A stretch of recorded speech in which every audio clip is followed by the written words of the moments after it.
Hi, happy Sunday, everybody.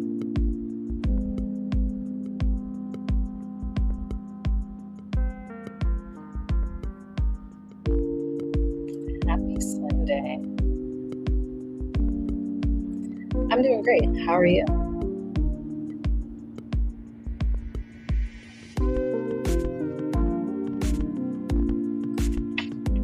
All plugged up here because you guys know.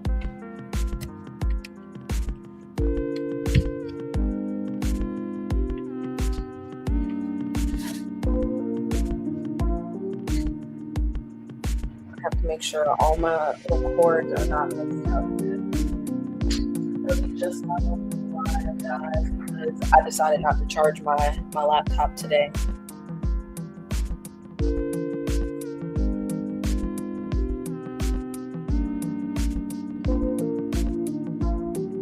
We're going to be talking about relationships today. Everybody always asks me to, and I never do it. So today we're going to be talking about relationships in the Matrix, soulmates, twin flames. It's everybody's favorite topic, which is why I avoid it most of the time. I'm like, focus on yourselves first. But we are going to discuss it today. Hold on one second, guys.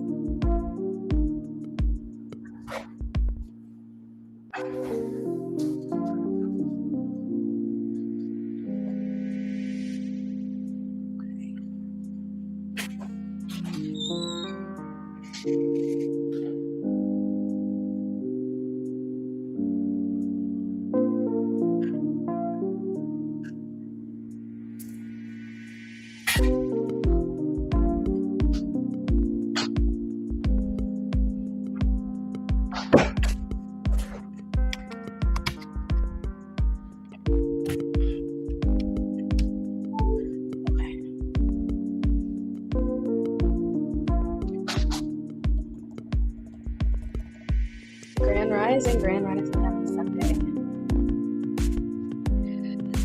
All right, let's get started on YouTube.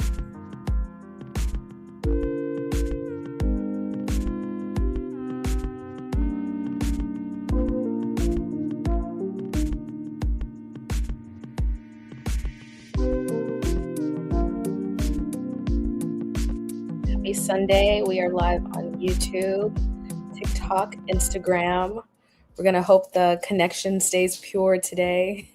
Maybe because I'm not going to drag you guys through the deep matrix decodes, and we're going to be focusing on relationships today. So hopefully they won't block it like, oh, she's just talking about you guys finding love. So we won't mess with her live today. I do think that relationships are very pertinent to discuss in the Matrix. It's just how we approach them. When I first started on YouTube, like posting regularly, I did an episode after I was inspired by this Black Mirror episode called Hang the DJ. And in Hang the DJ, it was this futuristic type of setting where people would be given this kind of like clock and they would partner for relationships. Now, there was a timing on the relationship. So they would see if it worked out, if they were a good match. If not, when the timing was out, they would separate. And to me, that was the perfect example of speaking about what twin flames, what souls, and what partnership looks like in the Matrix when we're talking about what does it look like to have another half? What does it mean to be in union with someone? This to me is not subject based on someone being a man or a woman, masculine or feminine. It's dependent on your soul codes. What are you meant to do in this life together? What have you completed in another life? What do you see yourself repeating? And so the episode was called Hang the DJ. And for the longest, I could not figure out, like, why do they say DJ? Like, there's nothing about, I mean, they did meet through music towards the end, but I couldn't find a connection until I started connecting esoteric language with it. Now, when I heard DJ, if you see the cover art for the actual show, there's a picture of both of the main characters in bed, but they're hanging upside down. And I realized, oh, maybe the DJ is like the Jed pillar. Now, if you're not familiar with the Jed pillar, it is the backbone of Osiris. So when we're talking about his backbone, we're talking about where the frequency or sexual energy is raised from the base of the spine, the root, to the crown chakra, which happens with divine union. Now, this happens within the self because we are creators. However, when two people are in union with one another, raising their frequency together makes a creative force.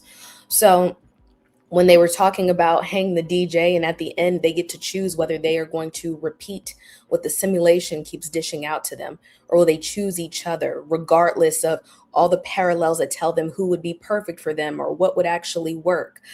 Versus seeing this system where they were pairing people together, I found it really interesting that at the end they chose to rebel, but they were not the first rebellion. They were like one of 999 different rebellions, as if it was always planned that way. But it's the same story of the Matrix, that is choice and illusion. So when I first saw the episode and I was looking at it, I was like, oh, well, this is just about love and destiny. But I think it's a lot more than that, because love requires soul work. Hi, guys. Thank you so much. It was on the show Black Mirror, and the episode is called Hang the DJ. It was a really beautiful episode, I think, for such a dark show about, fantasy and cyberpunk type of realities. But it taught me something much greater about relationships and who we are to one another. I, on my page, have shown different incarnations of people amongst different lives and how they show up to one another. And this can happen in many relationships. It's not necessarily just a love relationship. This can be platonic. This can be a mother and child who've maybe reincarnated as husband and wife, or maybe someone who came back as a grandmother, or maybe even an elder versus being a baby in a previous life. And so you start to notice these soul connections, because people often say, oh, I feel like I've been here with this person before, or why does this keep repeating? And it's the same that I teach you all about singular patterns in your everyday life. We're on recurring loops. And every time we choose the same loop, it's not only a form of epigenetic memory, because this is our pattern recognition system based on what we receive from our parents, but also what is surrounding us in everyday life.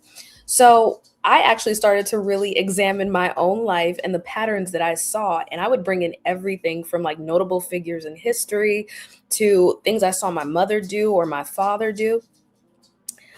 The connection is breaking up again, guys. Oh no. We're just talking about relationships. Maybe they don't want y'all in relationships either. That's on TikTok. Instagram, we're still good right now. If it does go wrong, I have backup. Don't worry. If something goes wrong here on TikTok side on the computer, then we'll go into the phone. If I have enough confirmation that nothing is going right now. But when it comes into union with yourself, you have to ask yourself, what patterns am I repeating? What am I seeing happen over and over again? What is being cast and projected to me about divine unionship? And like, what does that look like? So I think it's first about knowing yourself, knowing the dream. And you are the dream, essentially. You are walking through the dream of everyday life, manifesting, which the word manifesting is not just about achieving a desired outcome. It is about coming into union with oneself. It is a manifesto or a declaration of where you see yourself, because you have already seen yourself across multiple lifetimes before.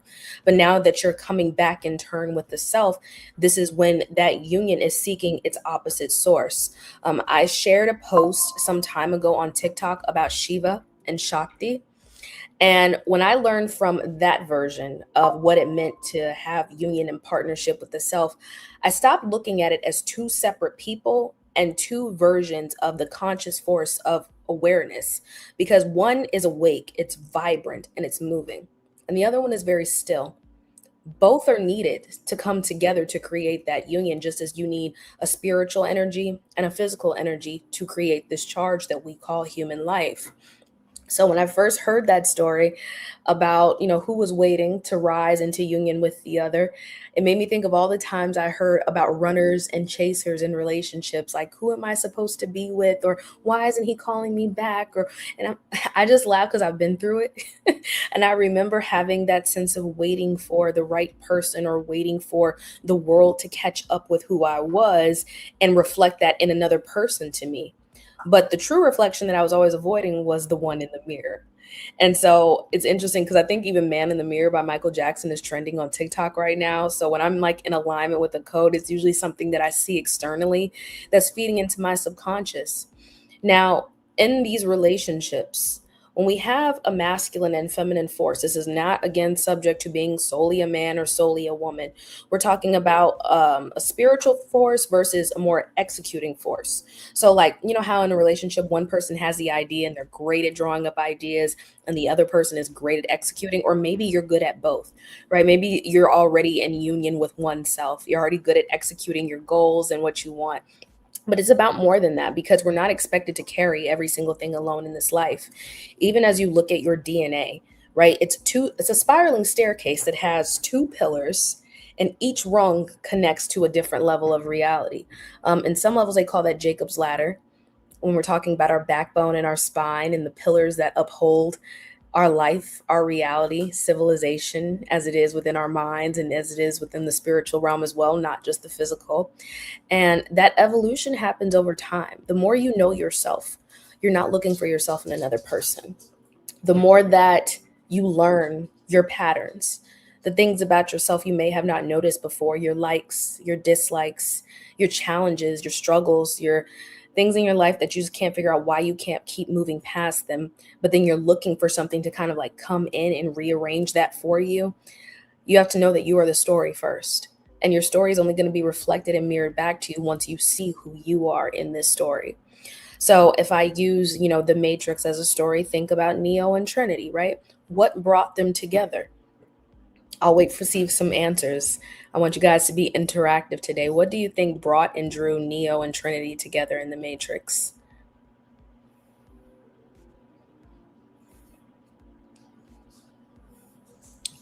And hi everybody on YouTube as well. I'm talking to both you guys. I have both windows up right now.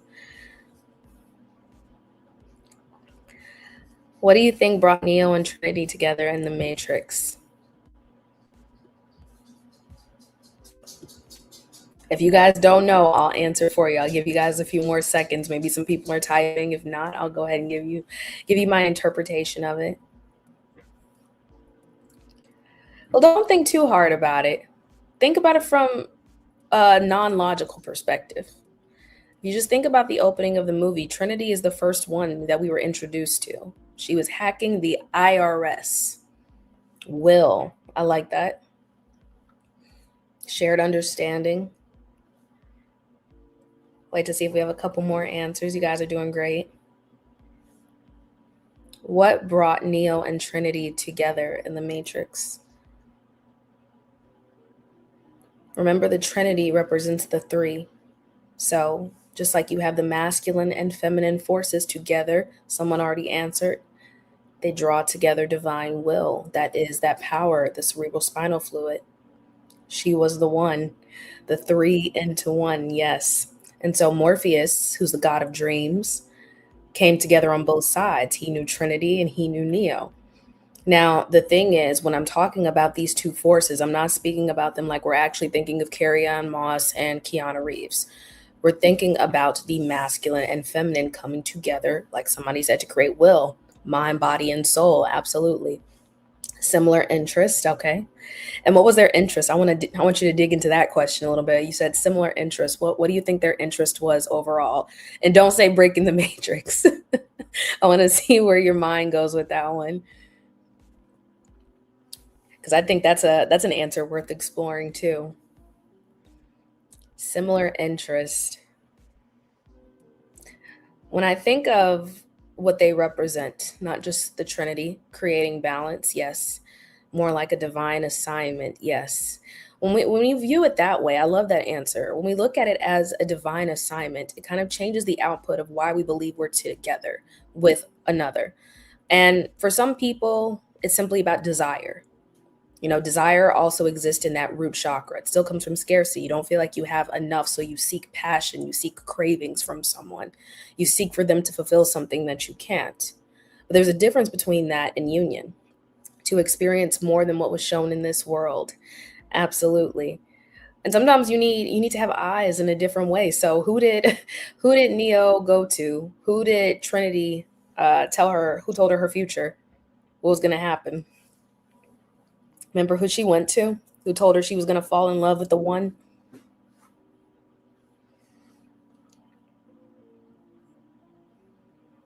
The oracle, correct. So let's not look at the oracle as a person, right? Let's look at the oracle as a set of eyes that is not necessarily fixed on potential outcomes, but just on the facts. So if we look at just the facts and we're just looking at that solely, not like, oh, I like him because he's cute, I like her because she's pretty. She was hacking the IRS. Now, when we look at that from a logical, serious perspective, we're thinking about the financial database of the system. But when I heard IRS, I thought of iris, like the iris. She was hacking the iris. Now, what does this mean? Well, in Greek mythology, Iris was known as the goddess of the rainbow, the goddess of the full light frequency, a messenger between God and humans. And so when she was hacking it or decoding it, because that's another way we can look at that, she was opening up his eyes to the other world, opening his eyes up to divine potential. And so when Neo rises to that potential, when he rises to that potential, what happens? You guys remember? Illusion. She was manipulating illusion. It was the feminine energy that planted the seed. Yes.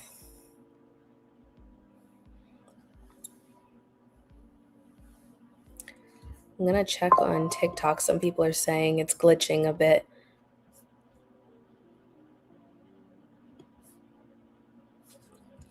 We'll pause for just a second.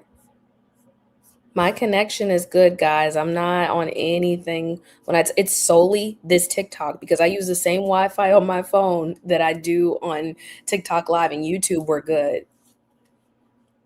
But I knew this might happen, so I got backup. Don't worry.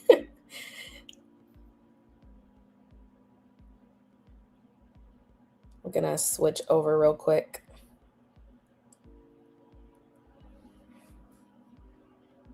It could be. It could be that the desktop version of TikTok is crap too. I also consider that before I say someone's secretly out to get me, you know? All right.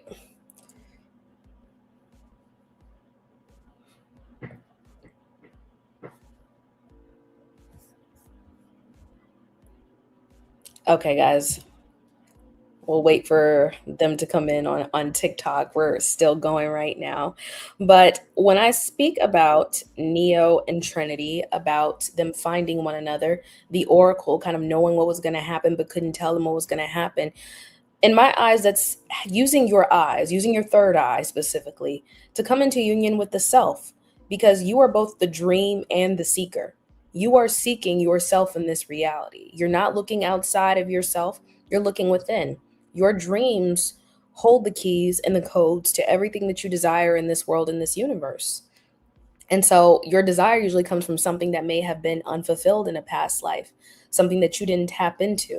And it doesn't mean your dream is also necessarily in a person, but the partnerships that we make throughout life definitely are here to show us something. They're here to exemplify either a shadow or a light aspect of ourselves, and bringing that into fruition definitely is eye opening.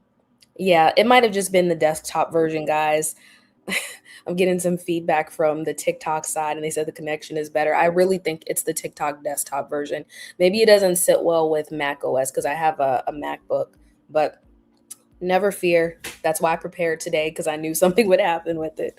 So, anyway, going back into this story, what I've learned from partnership, what I've learned with the union of humanity, because even when we talk about the creation of this world and what it is, the masculine and feminine have been split in a way, and split not just in thought, but also in values, in culture. And when I say culture, I'm not defining it by where someone grew up, but the values of partnership and union. Now, partnership looks different for a lot of people. I'm not saying solely it's meant for man and woman alone. I'm saying it is meant for the masculine and feminine forces to come together, which exist in all people. All people. I want to repeat that so everybody gets that those forces of the masculine and feminine exist in all people. So if you are someone who defines yourself as differently than solely a man, a woman, trans, cisgender, whatever that is, we're talking about something on a spiritual level, not external. Because the creative force is driven when there is union within the self, union in relationships, union all around in your life. And so think about when you are out of balance. When you're out of your balance, what does life look like for you? I'll wait for some answers. Someone said, I believe this is what Adam and Eve's story was all about, and telling you the deception has always been there. The Oracle was not telling Neo or Trinity anything that they did not know, because the three had to become one. The dream, the seeker, and the union all had to come together, because Trinity knew Morpheus, she knew the dream. Neo knew Morpheus, that was also the dream. But then when they came together, and there were several different iterations of them as well, especially in the final film, when Trinity is a mother named Tiffany. That completely changes the story here as well. And that story kind of more so emits Sophia. So the story is opposite from the first film to the fourth film. The first film is about Neo's awakening to being the one. By the last film, it's Trinity who has to awaken. Neo recognizes her, but she doesn't recognize herself. She's kind of gotten drawn into this other world by the analyst. And the way that I've always heard the story described, and from what I viewed myself, the analyst is a bit like the demiurge. They have facts and knowledge and information, but that was only enough to power the system, not enough to keep the union. And the way that it was observed still created this sense of separation. So think about the way that we view the demiurge now, the way that we view the masculine energy or the masculine force utilizing the feminine, but not in union with her, if that makes sense. And by her, again, we're not talking about a person, we're talking about the union. You want a relationship decode? We're going to talk about that towards the end, but guys, relationship decodes are now up. I am doing personal relationship codes for those of you who are single, but also those of you who are already in partnership and union, because it is important to analyze our codes within each other. It's because we're all here to awaken each other as well. This is not a final sentence to get you to say, I'm going to break up with you today, because I've seen on TikTok, there's something going on right now with a famous TikTok couple who got a divorce, and people with parasocial relationships are kind of looking at them differently. And I thought it was pertinent to speak about relationships today because of this. I myself have avoided talking about it for such a long time because, again, I want the focus to be the self, because this was something that I had to learn. If I am not my greatest love story, it wouldn't matter who I invest my time or energy into. If I don't understand that I was the force of love that came from my parents, and I'm the force of love that created my child with my child's father, or I'm the person who created my business. I put my dream of my business into willpower by executing it. This was me becoming in union with myself, because the dream says, oh, that only exists out there. It doesn't exist down here. Or it only exists when I see it viral on social media, not when I'm at home doing the hard work and the patience that it takes to build what I have. Or the days that I want to put it down because there's too much structure needed. There's too much diligence needed in order to understand how these things work.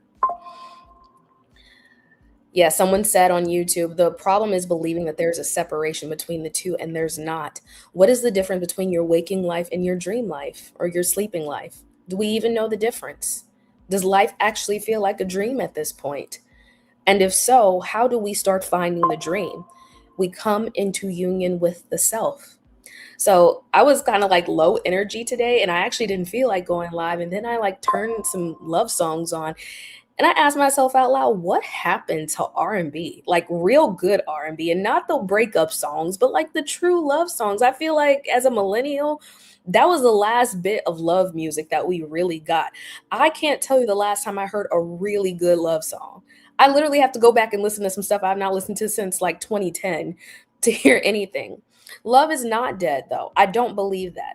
I believe this structure, this false structure, the demiurge, wants people to believe that it's over. Because if it can keep on the separation, then the spiritual realm will be out of union with the physical. And both in the same are interacting together. But I personally do not feel like love is dead. And not because I'm a lover girl, because yes, I have a Venus in Cancer, so I do. But at the same time, I have also experienced heartbreak.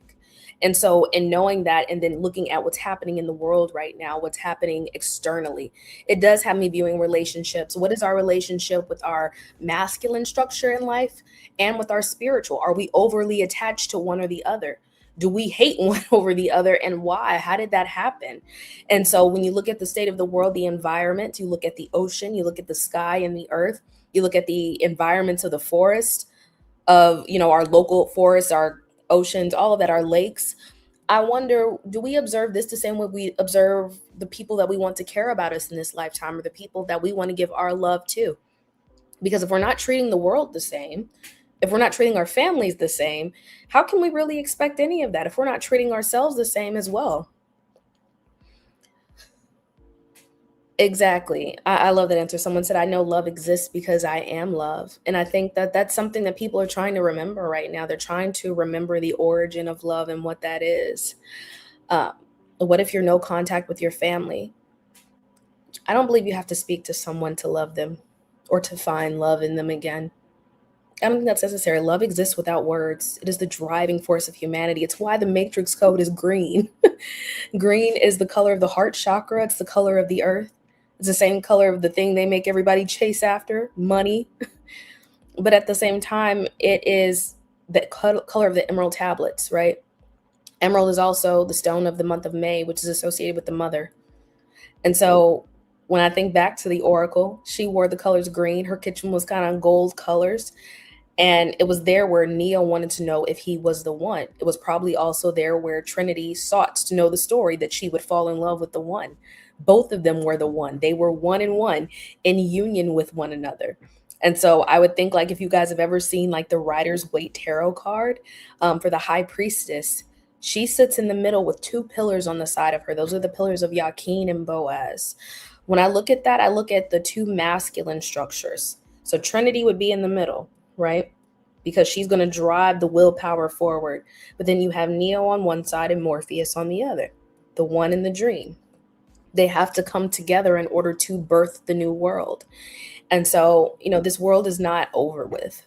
We get so much news and so much trauma on a reel every day that we get out of sync with our own hearts. And we're out of sync with our hearts. We're out of sync with the cosmos. They never stop turning. They've never really left us. Ancestors have not left us. The original love our parents had for us. Those of you who feel like you were not loved by your parents, or maybe your parents did not know how to love, there's something outside of the physical reality, because love is not just a romantic concept. Even the word romance, Roman, we're not just solely talking about that. We're talking about something that is a balancing force in the equation of the universe, because it doesn't choose. It just is. It's at peace. It's at one with oneself. If you guys do want to book your own relationship readings, you can get a relationship decode for 111 today, since today is 111. I wanted to get in sync with that energy for today as well.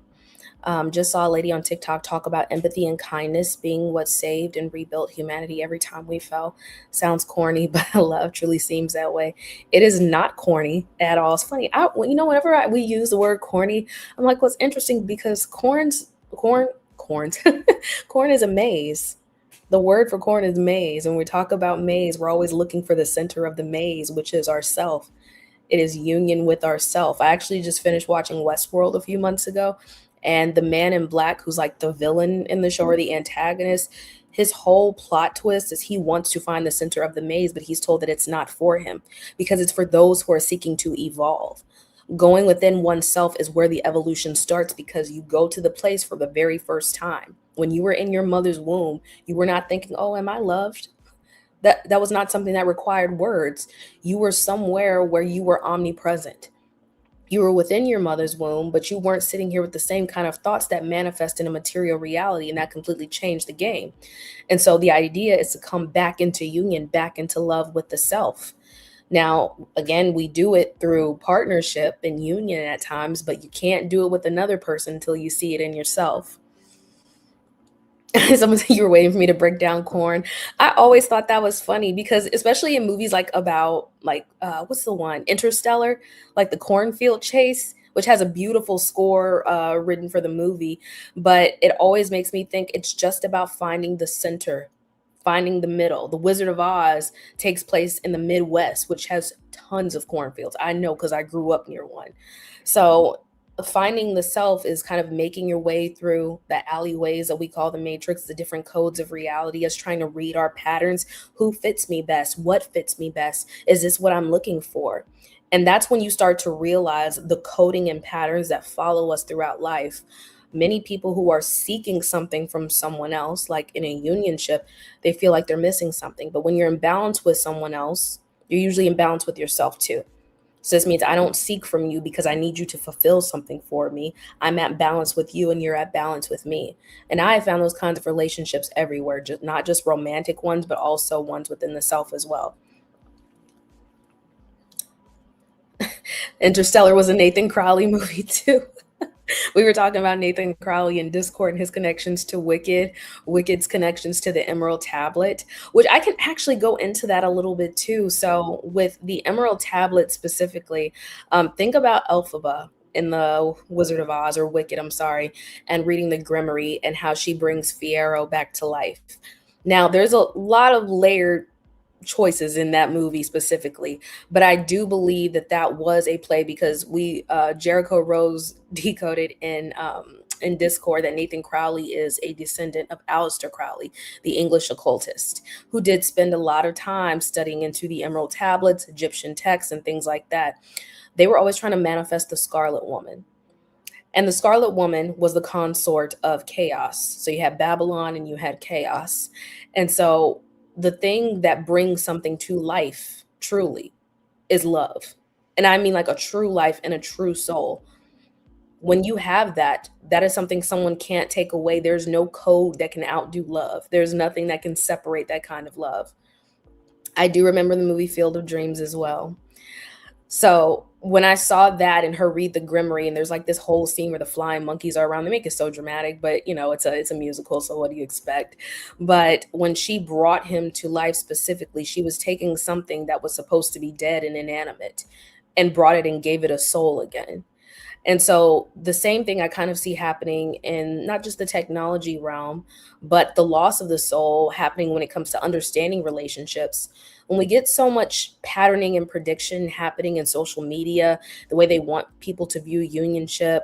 I keep making up a word. Unionship is not a word, but it's a word today because I said it was a word. um, I noticed that there is a fundamental separation between the way people once saw themselves, the way we danced together, the way that we laughed, the way that we sang. That has changed dramatically since the early 2010s. It has. And people craving for this nostalgia is simply craving for a world that was more simple, a world where you didn't need a full roster to tell someone, I connect with you, I see you. There's even a funny video going around on TikTok right now of a scene from Avatar Fire and Ash with Natiri talking to Jake and being chosen versus choosing. I believe when it comes to these partnerships, you choose each other, you choose one another. It's not a separation. It's not, oh, it's only me, it's only you. It is a balance. And when you see that balance within someone else, this is how you're able to grasp it more dearly because it's not necessarily about our goal in this life is to get money. Maybe your goal in life is to build. Maybe your goal in life is to create family. Maybe it's to create something that outlives you. But no matter what you choose in life, love is something that is evolutionary. It never stops. It's something that a machine cannot learn. No matter how many words it can simulate, no matter how many poems it can come up with, machines cannot simulate love. It's that simple. It cannot give you a warm touch, though I'm sure it could simulate the experience. It cannot hold you. It cannot supplement milk as a mother does for her child. It cannot. It can say I love you, but doesn't mean it. And of course, meaning has to generate from the human evolution of knowing what it feels like to not be loved or not be seen. And so now, machines have kind of become the extension of what we believe love is. Oh, I don't have anybody to talk to, so I'm going to go text ChatGPT and tell it to love me. Or maybe not tell it to love me, but ask what I should do. What kind of man should I talk to? What kind of girl, what kind of being should I be with? It's an energy too. Someone said, yes, I get sad knowing I'll most likely never be able to slow dance with someone. That's not true. That's not true. Don't say that. Don't say that. Don't make me sad. I say I'm a lover girl. Seriously. Don't. I was just thinking about slow dancing earlier and how for granted it's taken just being in partnership with anyone. Dancing in general, I think, because that's a creative force. That's a sacral chakra moving and flowing without being condensed in time and space.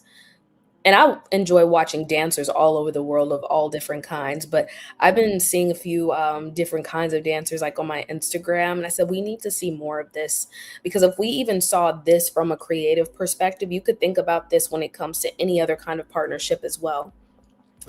Today, we're not talking about ICE in Minnesota. We're talking about union and partnership, y'all. Today is not a heavy decode day. We're not doing all the heavy, crazy things in life to try and program us with right now. In fact, we're thawing out the ice. We're not talking about ice and what it's doing, keeping people stuck in motion. We're not thinking in terms of cold mechanical. We're thinking in terms of warmth, the center of the earth, and bringing that back to life again. You know your true love will come, yes, and you are already your true love. Funny enough, that was something that took me years to figure out. I'm not waiting around for that person to come just as you are. We know that it's within us. When you emit love, you are love. That does not change. Libra risings. Libra risings are all about that balance as well. Growth. Yes, I agree. We do need more love songs. We need more musicians to come back. This is why they banned music at one time in life because they saw the connection that it was giving to people. This is why they probably push artists who are not giving the kind of frequency that would bring people together anymore. That's why, this whole era of boy bands went away after a while because of what was happening behind closed doors. It was using the same masculine and feminine forces to, in fact, split people versus bringing them together as well. So, think about the things that drive creativity, that drive love, that drive reproduction. And I don't mean reproduction as in making babies. I literally mean reproducing life from creative works, people who are painters, photographers, artists, people who are engineers, people who are mathematicians. It doesn't even matter what you do. When you are in love with what you do, you become that creative force in itself. You said that's why the 6-7 spell multiplies so quickly. I've examined that 6-7 spell a lot, and it has, most of my decodes have been going towards Prince lately. And for that reason, his birthday was June 7th. And I pointed out that 11, her birthday was June 7th as well. As we were talking about Stranger Things, for those of you guys who have no clue what I'm talking about, we talked about the finale. And I said, I thought it was interesting that the Duffer Brothers cast 11, they put her birthday is June 7th, and then they chose to end the finale with a Prince song whose birthday is also June 7th, because the unification in love was also the muse. Prince had a muse several times in his life. Probably one of the most well-known ones we know was Apollonia from Vanity 6. And so the muse to me is the explorer. So the seeker wants to open up the whole new world. They want to explore. They want to see what the divine feminine is, what it looks like in many different shapes and forms, how to grasp thought, because this feminine concept is abstract. It is not solidified into one being. It is fluid. It is movable. It's interchangeable all of the time. It is not fixed. And so the masculine, and again, not the man, but the masculine searches for that because it is the opposite of what it emits as well. So when I think of Prince and I think of him having several different muses in his life, through his music, that became an elevation point towards consciousness. I believe he was already very conscious, but even the signs and symbols that he chose to do and chose to use publicly kind of emitted that frequency of what he was to the general public, but also what he saw himself as. And finding inspiration within the feminine was how that consciousness is raised. Feminine is the inspiration, the abstract, the not solid. We're not talking about solid platonics. We're speaking about something that cannot be grasped or touched because it is a thought concept that kind of wanders and wavers around the earth. Even when I think about the term sin, people always associate that word specifically with original sin in the Bible, but I think of Sin, the Mesopotamian god of the moon. I think of deities like Inanna and the descent into the underworld, and that being that form of feminine consciousness too.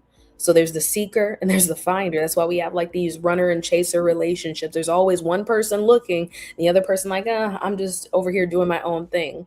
There's another movie kind of like that I've seen, 500 Days of Summer. If y'all ever seen that movie with Zoe Deschanel before? I kind of got that vibe too, where I think it was Joseph Gordon-Levitt. He kept chasing after Summer, and then all of a sudden, his aspect changed, but he kept doing the same thing. He was always the seeker over and over again. Prince is beautiful. He knew he was a god and used it for the world's advantage. I think that if more people saw their own godhood inside of them, if they fell in love with themselves again, they would see what this means, what we're talking about. I don't believe that he used it for the world's advantage necessarily. I believe the world gravitated towards it. The lunar energy is magnetic, the feminine, the moon, it's not the sun, it's hidden. And when it's hidden, you have to go looking for it. You have to go into the places that are not easily seen by everyone, maybe not even fully grasped by everyone either. It's the one thing that cannot be grasped, just like the ocean. So when you start to emit that, obviously not everybody is going to be Prince themselves, but they can all find that because we are all unique fragments of a universe that is endless. And when you say that, like, wow, I live in a universe that's endless, there's no limitations. There's no less version of who I can be when I fully embody my own consciousness and who I am. I come into harmony with the self. And I think when all of you realize like the beauty that really lives in all people, even the ugliness that you see, I guarantee you there's some beauty there. You're like, I don't really know. I don't really know if there's any beauty there. No, there is, but there are hidden aspects to it.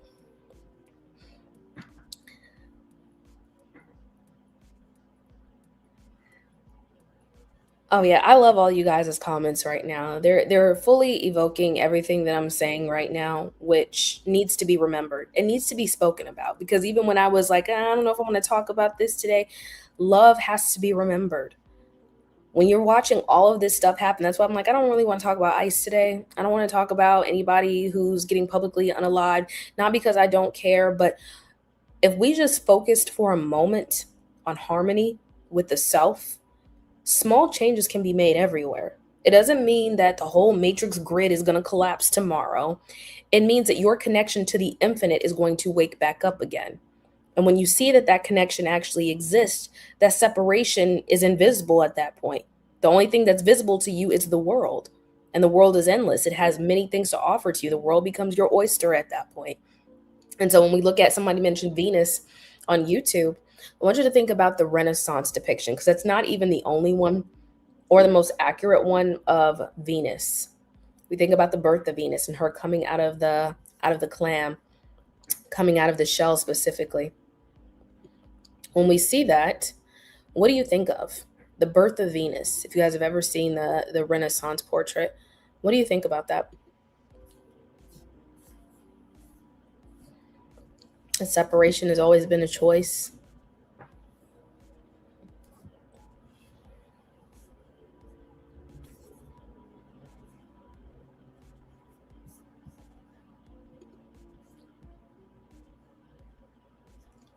If anybody is familiar with the birth of Venus, what do we think about that? In fact, let me go grab a picture of it real quick.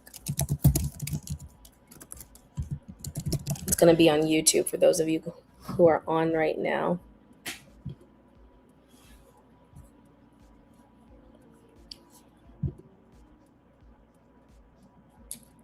It's going to be on YouTube for you guys. The feminine being reborn out of the shell. But what is holding her in? Consciousness has to rise from somewhere. It has to rise from somewhere. But where does it have to move through?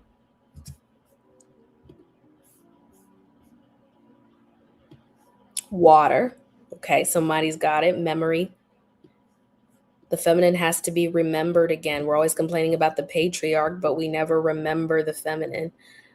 What is she bringing to us? Our memories, our love, our trauma, our pain. She's bringing it back into awareness again so that it can become healed. Yes, water is the portal.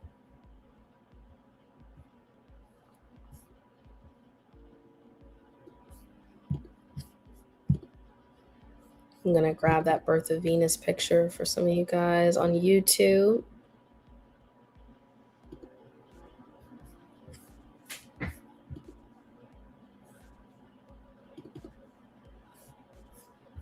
This is the birth of Venus. The beauty of existence, the feminine, yes. The fact that we are souls that came down into the material reality in order to find our consciousness again, in order to be reborn again, in order to discover what we are actually here to do.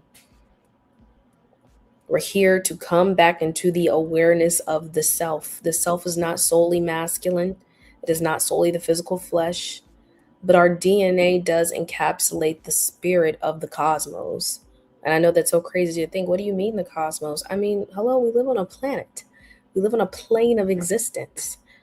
And that plane is at an intersection right now because when we're at that crossroads, we're like Christ. We are nailed to the cross. But when we bring ourselves down and we resurrect that spirit and that consciousness back up again, we embody Sophia. Sophia is the divine spark of wisdom. No, it does not sound cheesy. Thank you. Yes, we do need to remember how to shine. Shining is the solar flare that happens within. You know how they always have on TikTok, you guys, the solar flares are coming. The solar flare you're looking for is happening in here. Somebody said, I think of purity and oneness, authentic feminine beauty.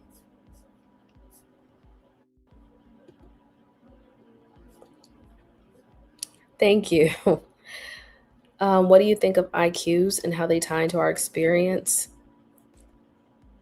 If you want my personal opinion, I think that people just use IQs as a form of measurement, but knowledge can't be measured in numbers because it's never ending. So what would be the never ending number? I think it's just a way to make people's egos feel good sometimes. I mean, yes, it's a measurement and aptitude test of intelligence, but also are we out here measuring the IQ of a fly or of a bee? They're not paying bills and yet we are. So that's just my personal opinion. I'm sure there's someone with a much more scholarly answer than I have, but that's what I think of it like, well, we're not measuring the intelligence of every single human being. And if someone says, well, I have an IQ that's 145 or I have one that's 95. Okay, but like, how are you acting in your everyday life? Are you giving back? Are you being a kind person? Are you healing, your pain, your wounds? Are you getting smarter, quicker? Are you developing as you should be? Well, someone said, what is the ego's position when it comes to love and divine union? The ego is releasing and being at the same time. It's not holding on to the identity of what one is, but also knowing what it is at the same time. Like, I choose to be a formless nothing that just so happens to be in a physical flesh right now. When it comes to union and love, especially with that, no matter what or where you are, no matter what has happened to you, you are still a product of love, no matter what. And I know that there have been people who have come into this universe and world who were not sired the same way. And by sired, I mean, maybe your parents were not in love with one another, or, maybe you were adopted. It does not mean that you are not an evolution of the product of what love is, which is a neutral balancing force. It's finding that again.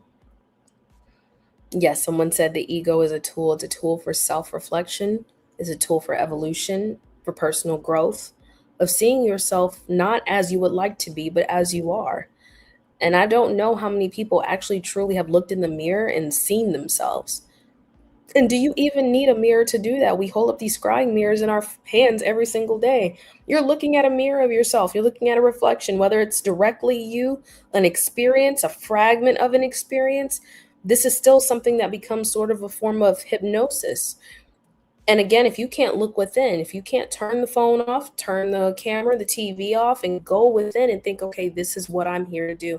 This is what I want to achieve in life. This is what, I feel like my purpose is here. Not what I'm good at, but what my purpose is. This is how I draw union into my experience. Definitely the process of alchemy. So I want to go back and focus a little bit more on partnership and union to not stray too far away. There's a really cute Pixar movie I watched with my kids called Elementals. One of them was fire and the other was water, and they were not supposed to be together. And it was really funny, like the very specific choices they made. Like even though these are elements, they clearly looked based on certain cultural biases. And I thought about what that represented, specifically when the mother, who was some sort of spiritual reader, told her daughter that fire and water could not mix. It was not a thing. But they found that when they kind of altered their genetic makeup or they altered their creation, which was the water turning into another formless shape where light could move through him, that they created steam. It's like, you know what? That's interesting. That's a very interesting way of viewing divine partnership because you're not supposed to be exactly like the person who you want to be with. You're supposed to reflect one another. And reflecting that means you're not necessarily absorbing each other's energy where you take away, but you merge together as one. He said, I like that movie more than my kids do. Oh, yeah. It was we're an emotional household, so my kids definitely got it. But I was like, now Pixar knew what they were doing with that one. I don't now I know Disney, Pixar, we get a lot of frowning with them, but I think anyone who is a true seeker of knowledge can pull something out of anything that they see. They can pull a lesson out of anything. Because if you can do that, this means that you can view the world in this way where union is already within the self. So there's nothing that can truly corrupt that when you know yourself and you know your intentions. So if you do that, how you move through life and you find relationships can show up differently in your life no matter what. So, how do you all feel about your personal stance on union and partnership in the matrix? Because I know a lot of people ask me all the time about how do you know when someone's the one? And I always say it's like when you don't have to ask someone if someone is the one. In order to educate, you got to observe. Yes, I completely agree. I've stuck my nose in so many corners where people are like, don't go over there. I'm like, I need to know because I want to know why they're doing it. This is how I ended up getting really deep into tech, you guys. So I'm like, I just want to know how it operates. I want to know how phones work. I want to know what contracts are created behind them because to me, in turn, this goes back into soul contracts. The contracts that we make are binding agreements, just like a woman, when she gives birth, her body contracts. This is an agreement. There's an opening and closing of the celestial eye, which is technically the uterus, that is opening and closing to birth life. That is union. Because when the baby exits the amniotic fluid, I know this is graphic for some of y'all, but y'all saw the Matrix. Y'all saw when Neo woke up in the pod. When a baby is in amniotic fluid and comes out and takes that breath is described as shu. And so that breath is the separation between the cosmic mother and the earth father, the masculine, which is the earth, the flesh, the material, and the spiritual mother, which is the dream, the womb, and the system from which we come from before we drop down again. Our breath is our connection. So when you see people who have spiritual practices, when they are using that as a form of opening up the pineal gland, or they use very fast forms of breathing, fire breath, in order to invoke that awakening and that energy, that's how it comes about as well.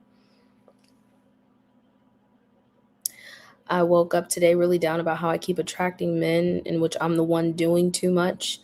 Wherever you feel like you're doing too much, do something for yourself. If you feel like you're over giving, if you are not pouring, your cup is empty, pour back into yourself.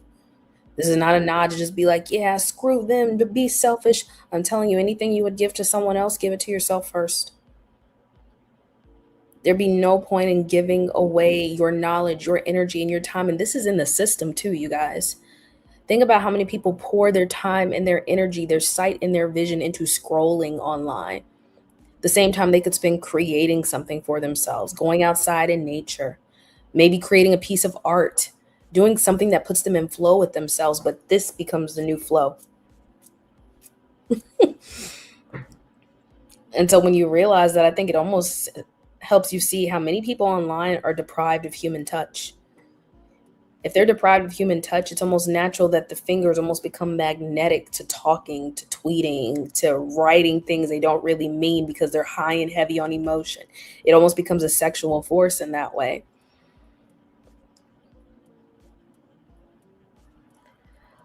Except for that one felt like some sort of karmic cycle I put myself in. Well, karmic cycles too are part of realizing just pattern recognition. Where have I done this before? Have I poured into myself or have I poured into another person?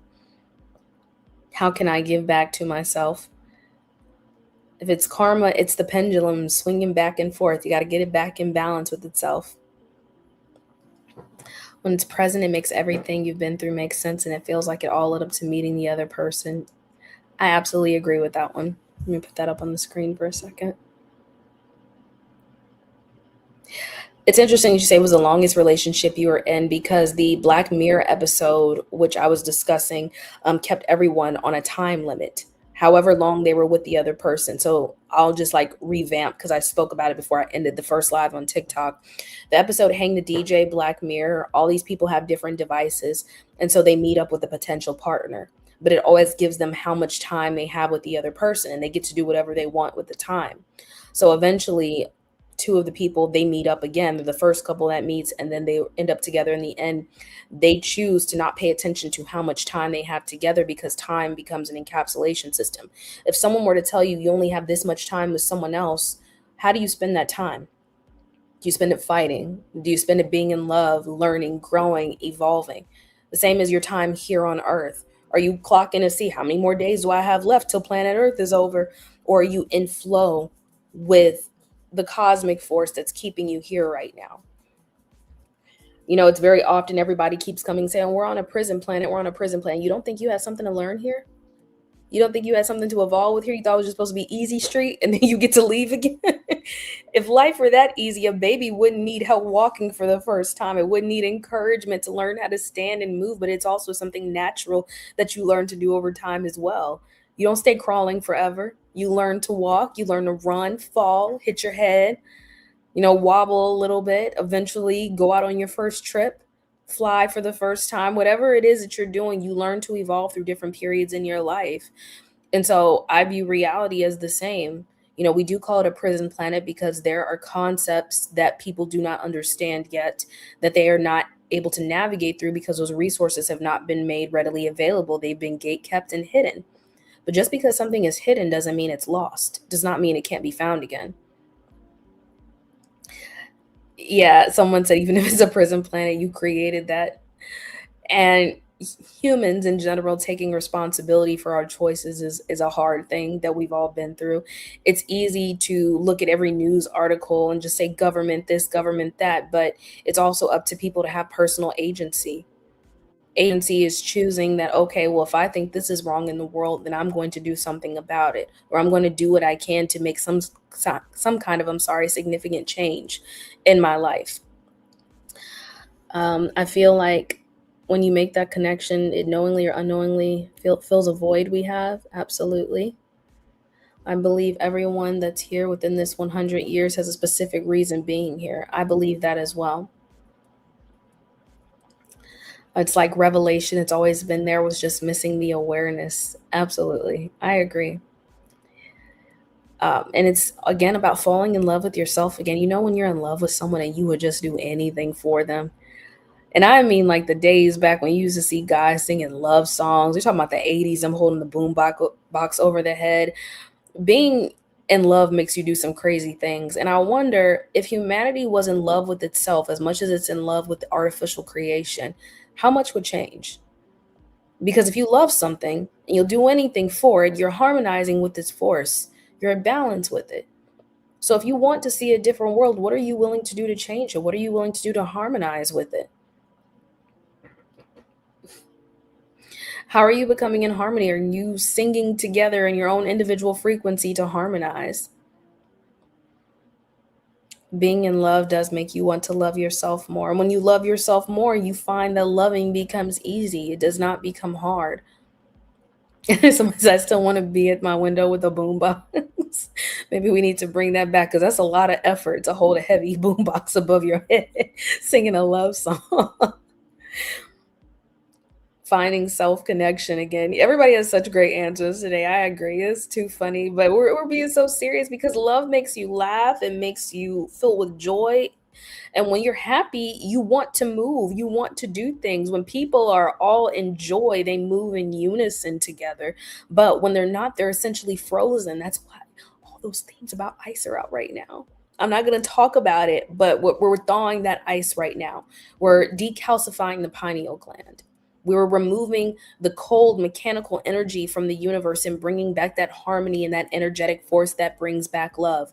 We do that through seeking partnership within ourselves so that the divine union comes to us. One thing I could not stand on one point at TikTok was like love readings every 5 seconds. But what I've taught, at least through decoding, is that when we're talking about relationship readings, because this is something that I'm offering now, it's not necessarily to tell you this is the right person or the wrong person. This is revealing codes to you in a whole nother way to show you your pattern recognition system, to the choices you make about what you attract, what kind of energy you dispel, what may have happened that brought you to this point. Because I always like use myself as an example just to get into it. Hi, Kennedy. Um, when I realized that I had a traumatized relationship with the masculine, when I was coming up in my college years, I was always seeking for a boy to fulfill what my father did not give me. And that whole daddy's girl thing that becomes like daddy issues after a while became a thing until I went through my Saturn return. And my Saturn return matured me up to the fact that I could not redo what had happened with my father as a child. In fact, it became the exit point for me when it came to seeking gnosis. My first true experience with releasing the masculine in the material realm was my first psychedelic experience. And this is not advertisement for y'all. I'm just telling you about my life and what happened. And so exiting the material reality for the first time helped me see that life was not black and white. It was a full color spectrum. Everything that I was told was only taught from one perspective and not from a dual perspective. And because of that, it felt a little lost along the way. And so as I developed my intuitive skills over time, and this took years to do, I learned that when I trusted myself, but still executed some form of logic, it was not that I was replacing my father, but it was that I was executing what I learned from the masculine.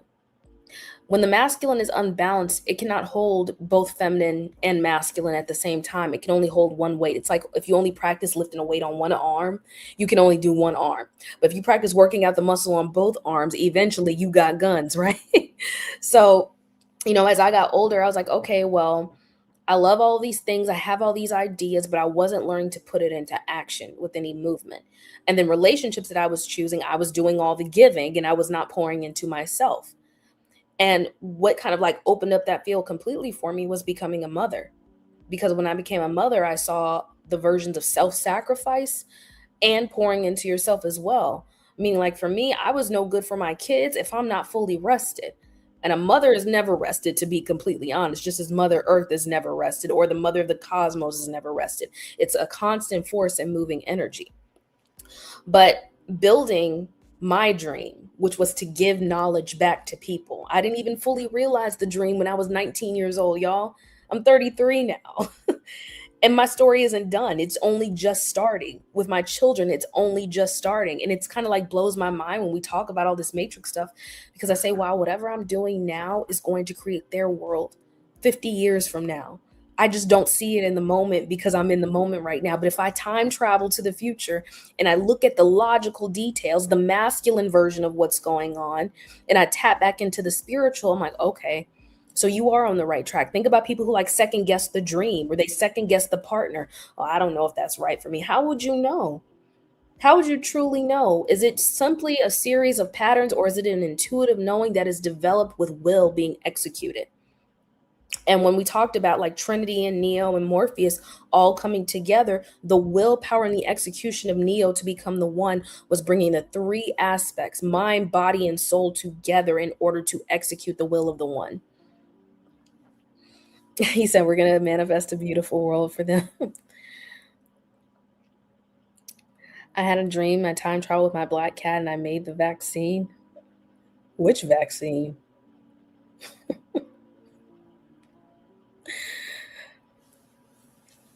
We're just talking about union and dreams and following them, learning how to see union and partnership within the matrix and within the self.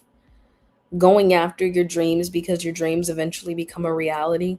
Anything that you've dreamt, as long as you have belief, that is enough fuel and energy for it, even if you don't see the outcome. In a soulmate, in a relationship, and a soulmate, when I think of split souls, I believe when we're talking about the splitting of the pleroma or the cosmos split into two, when you feel separate from another being, it's also something that you may be separate from in yourself. So let's say, for some women, you feel separate from a partner, you feel like you haven't found your soulmate yet. You have to look at yourself first, because whatever that person's going to be to you, it's not anything you can't fulfill for yourself. Now, no, the feminine no longer creates alone. The feminine needs the masculine in order to create as well. But again, we're not just talking about children. We're talking about the divine will and force paired with the cosmic thought and the energy. I can't emphasize that enough, because I don't want someone to come in like halfway and say, oh, she's talking about heterosexual relations. No, I'm talking about spiritual relationships. That's something completely different. Yes, and that was the kind of the toxic thing that I saw in like manifestation videos on early YouTube days and like mid YouTube days. People would say, "Oh, all you have to do is write 369 a bunch of times and manifest." And I tried that stuff for years, and eventually I got my wits about me. I was like, "What if you just started doing something? And even if you fail, even if it's not right the first time, what if you just start?" And I did fail. I went on to fail many times, hit my head many times. Am I ungrateful for it? No, because I never would have learned proper execution if I had not failed multiple times, if I had not been given a vision of, if I go this is going to happen. If I do this is going to happen. Same with partnership. There'd be guys that I dated before where, again, I wanted them to fulfill something that could not be fulfilled by someone else. It was something I had to fulfill myself. I can't go seeking in someone else to give me something that truly belongs to me at the end of the day. Divine will has to be executed. And so I'll say this also kind of ties into the feminine, because the whole damsel in distress thing ties into the princess and the dragon in the tower. The tower you can think of as the phallus in this situation, or you can think of it as the spine or the execution of the will. The fire breathing dragon is that Kundalini energy. And when it gets its wings and it's flying, this is you stepping into divine knowledge with the self. The feminine cannot wait to be rescued. She has to rescue herself. She has to choose liberation. She has to choose freedom. She has to choose not to be in the entrapment system anymore. Oh, thank you. Someone said, shout out to the host. I'm a new subscriber. Welcome in. Welcome in. Another comment said, my mentor told me you don't need more awareness, you need action. And that's the spiritual trap I kind of see right now happening with technology. You can't ask ChatGPT 5 more questions that's going to put you on the right path. You just have to start doing something. Because I've seen that too. Like, maybe if I do this, this, and this, or maybe, at one point it was just me and my notebook. There was no Chat GPT. It was just me and my notebook, me and my 5,000 notebooks. Because if you're a millennial specifically, I've had like 9 million notebooks and planners and journals over the years, because I had to write things down. And now, falling in love with this AI god or this AI machine that is encapsulating the memory of what humans are. Now it just has all the answers, but at some point you have to execute on those answers.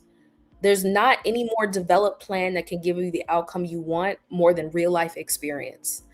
Just as riding a bike, because I remember, I'll even tell that story, because I'm sure everybody has a similar story. When I was learning to ride a bike, we lived on this street that had like a downward hill to it.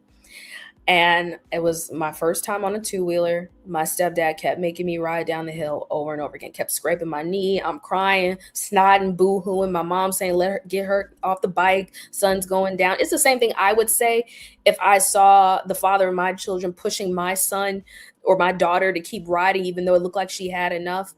And I will say, once I finally got downhill at the end of the day, that completely changed my perspective on what it means to keep trying. Was he a jerk? Probably. That's kind of how it works out. Like, the masculine will pushing you is a jerk. They're not going to be nice about it. They're not soft and nurturing. They're meant to create the structure of your life. Just as when we're talking about being in union, there's one aspect in partnership of someone who like has the household together. They know the bills. They know, how much you're paying for things. They know what's going to be turned on, what's going to be turned off. And then there's the nurture and the love. Some people do both jobs.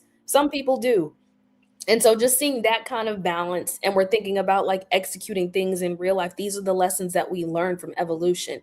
Experience, yes, someone said it on YouTube. I'm gonna repeat you. YouTube or experience is the best teacher. It is the best teacher. Said I like the chat, but I argue with AI every time because we are the original. You can't copy the original. You can mirror the original, but that doesn't mean you are. You learn with the most hardest circumstances to deal with. Yes, and that is the evolution of Sophia. That is the evolution of the divine spark. The way that Gnostics always tell this story is that, oh, Sophia made this grave mistake by splitting herself from divine union or from the pleroma. And it's interesting because when I hear it through African cosmology, it's so much sadder. It's the story of Yamoja and craving children, wanting a material version of herself, and then angering the other Orishas because she wants a child. She wants something to give birth to.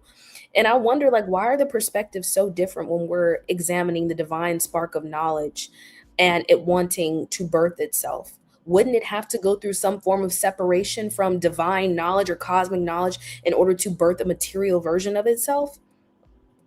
And I look at the reality the exact same way. It would have to separate from somewhere in order to come into one with itself. It would have to separate into two. Then you have two versions. You have polar opposites. You have the masculine and feminine. They have to become intertwined again, interlinked in order to create a new nexus event that becomes the birth of the new world. And so, as it's happening right now, again, what we're realizing with tech, somebody said ancient intelligence is artificial intelligence. We're watching the rebuilding over and over again. Have you heard of the Chris Bledsoe guy who said she came to him? No, but Sophia comes to everyone. I think that's another like weird thing. When you hear one person saying something, you think that the divine spark is exclusive to one person. And as someone who's had like sacred medicine experiences, who's spoken with grandmother Aya, who's been with Ibogaine, I've sat with many different medicines before. What I can tell you is this revelation that a lot of people have had that I've really only heard the masculine make a lot of like shows and podcasts about. It's what giving birth feels like. Like with no drugs, what giving birth feels like is this ecstatic euphoria of being back with the divine feminine. The expression of talking to Sophia is not a person. It's like Moses in the burning bush. You're not talking to a person. You're communicating with the emanation, I'm sorry, of all. So, even with stories like that, I don't really get, you have to ask yourself when you see stories like that, like, oh, I heard the Vatican is investigating him or the CIA. What do we really actually get from those stories? What do you truly gain when you hear something like that? And when you ask yourself why those stories are pushed out so much, it's almost as if it's designed to interact with you. So you think that communication with the divine feminine is exclusive to one person. No, Sophia is a Greek word, and Greece was not the origin of any of these. It's just an emanation of the same thing as Isis or Inanna, of the first draconian mother. There's no separation. They're just reused terms over and over again to show the same story, the Madonna and child. If you don't know those original stories and you don't see the repeat over and over, then you think that one story is the original. But if all stories are coming from one source and then replicating over time, it kind of becomes like a virus after a while, and the virus can be infiltrated with other ideas, with other memories. But it's interesting, even with the serpent. Someone said the serpent in the Adam and Eve story, that's why her depiction, she's always standing on a serpent. Yeah, Mary, Queen of Heaven, is always standing on a crescent moon with the serpent intertwined around it. It's interesting because these Renaissance depictions never show you these much older ones of the water sibyls, who also had serpents as well, of the African cosmologies that show communications with serpents and snakes. And yet we talk about the coiling kundalini or the spine, and that's supposed to be a serpent as well. We see the staff of Asclepius or the Caudacious staff that also has a serpent. But then we're told it's evil. So it's like, which one is it? Because the whole world is technically an illusion. It's our eyes playing tricks on us, snake eyes. But it doesn't mean don't do anything, don't interact with it. It means that as material reality exists in the external, so it does in the mind. And if it's a part of you, if it's a part of channeling your spiritual energy, then this means that you too are a co-creator in this universe. Even in Harry Potter, the first thing he finds out is that he can talk to snakes. I wonder why they did that. Then they deem the most evil house, the green and black one, as Slytherin. And you see there's a lot of like offsets to that story. Like maybe Snape wasn't that bad. Maybe he just got screwed over at the beginning. The Medusa having serpents come out of her head. Now, imagine when people started finding out these were actually coils. The serpents were actually curly hair. When I found that out, my hair was still growing. I was growing it back from a fro at one point. I was like, huh. So this is supposed to be a serpent. I was like, well, guess they think I'm evil then. That divine knowledge, that spiraling coil makes me who I am. And you know what's even funnier? Because like the feminine is so adaptive. I remember when I went back to straightening my hair, and I did it simply out of convenience, y'all. I had been natural since like 2010. I only just started straightening my hair like a year and a half ago. Some wannabe woke dude came in my comments, was like, you cutting off your connection from the ether, my sister. I'm like, if you don't shut up, it's crazy how I still have this knowledge no matter what my hair does. It doesn't like just fade into the ether because I decided to use a flat iron. Like that's not how it works. We're an impression of God. Yes, I agree. When we sleep, our spinal fluid flushes our brains of waste. Yes, and don't have your phone in your room for that very reason. Man, you know the hoteps and how they are. They think they know everything, and we're supposed to abide by all of it. This is why the knowledge has to be taught from both perspectives. That's why I cannot be in a room necessarily where, I'll hear some very scholarly, very intelligent men speaking about the divine feminine and union and how she has to be called back. And I don't see any women in the room. I see women in the audience. I don't see women speaking. I'm like, I hear my people, but I don't see my people. And I mean speaking from a place of nurture and then exhibiting will as well, not just one or the other. I feel like some are attached to the vessel and not enough with the soul. That's why we got soul music. It's the beauty of the original blueprint. The blueprint, the blue jeans. That's why the denim themes have been so heavy and union. We're going back into union with the cosmos. A lot of people have been separate for a very long time. Some people will be rediscovering this partnership within another. I think 2026 will be the year of new union as well. So people who are, I'm not saying wait around and hope that this person magically comes up, but because we are in a year of one again, for some people, this will be the initiation into new relationships, whether it's a relationship with yourself, whether it's new partnership, whether it's romantic or platonic partnership. This will definitely be the new year for that as well, because they're just people pleasing on me. Y'all are always so funny on here. Hold on, let me pull this up.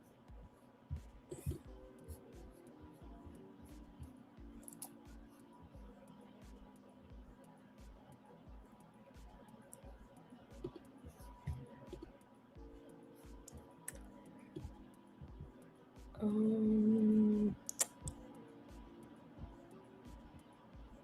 Sorry, guys. Hold on 1 second.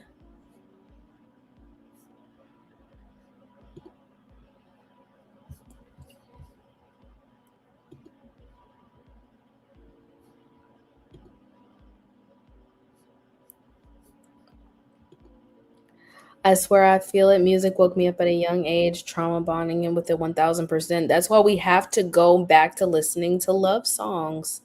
We have to. It is pertinent that we go back to listening to love songs. They are what is connecting, or what is connecting us. It's the driving force connecting us through humanity, through consciousness, waking back up again, fall back in love again.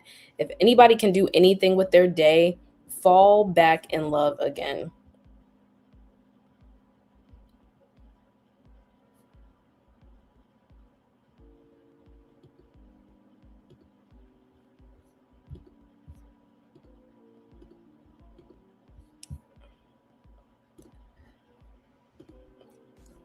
Birth rates are drastically down worldwide. Where did you read that at? Who reported that to you?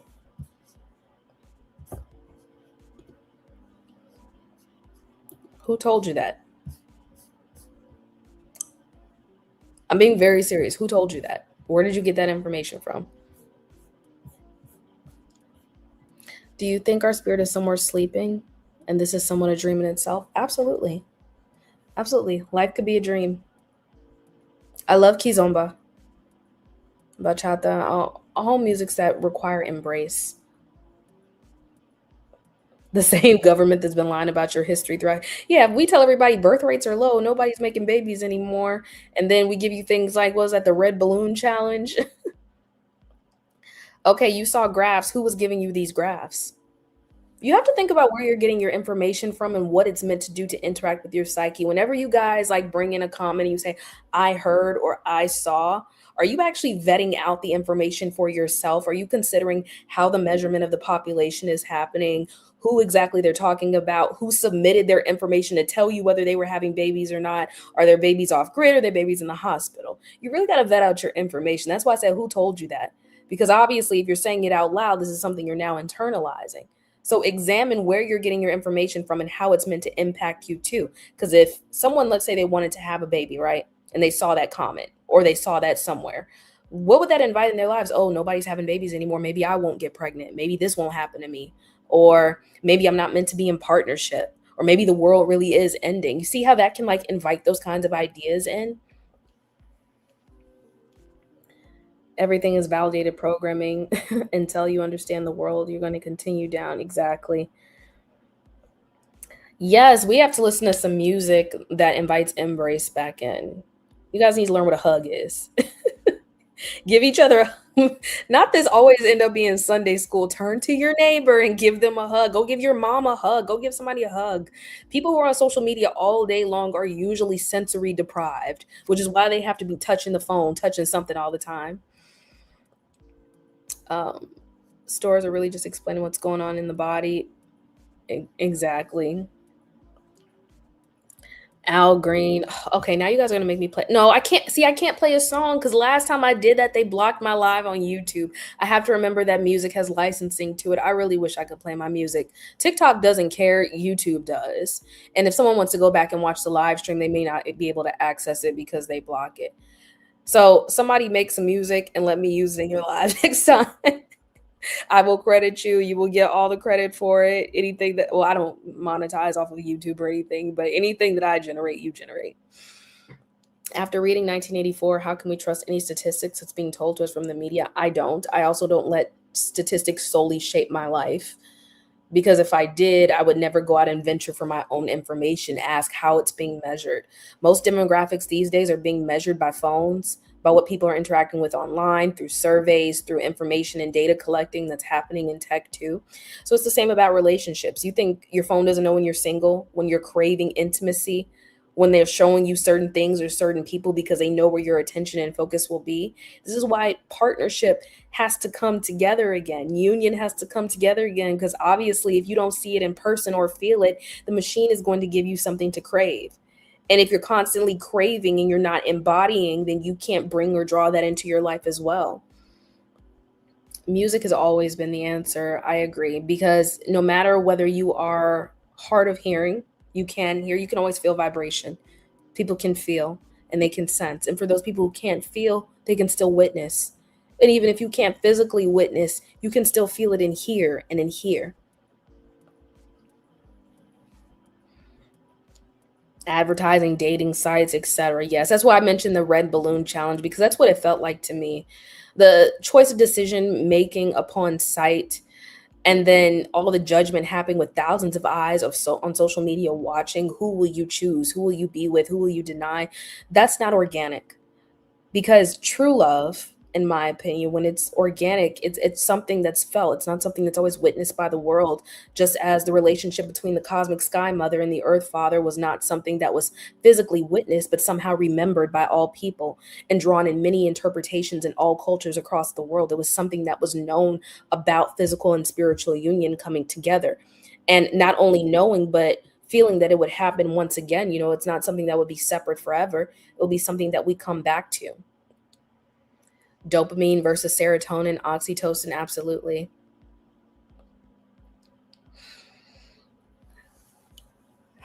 When people are mean and angry to you, they're deprived of love. They're deprived of touch. Now, I'm not going to tell you a hug and a kiss is going to fix everything, but when you are sensory deprived and you are not used to that feeling, it feels kind of like you're swimming out in space alone. Reminds you a little bit of Daniel Kaluuya in The Sunken Place. When you're grasping for something energetically, you can be drowning spiritually in your mind, in your memories, in the sea, in the ocean that lives inside of your body. You drown in memory, you drown in thought, and then you get attached to this place you cannot pull yourself back out of. But the wondrous thing that I've felt and seen about consciousness is that this cradle that you're inside of right now is of the universe. And so when you don't recognize her, it feels like you're falling and drowning. When you do recognize her, you realize that she is the encapsulation of your memories, of your story, and of your life journey as well.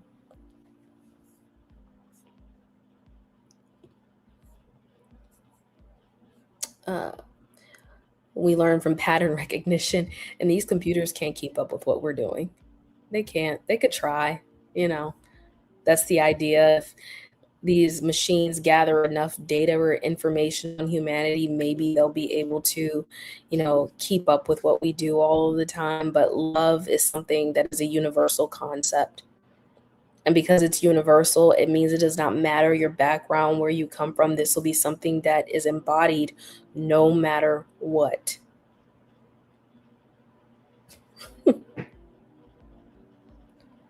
There's a person named Rude Gal Channel that says, "You lady, you lost." You would think on the day we're talking about love, there would be solely love, but it's always something. It's always something.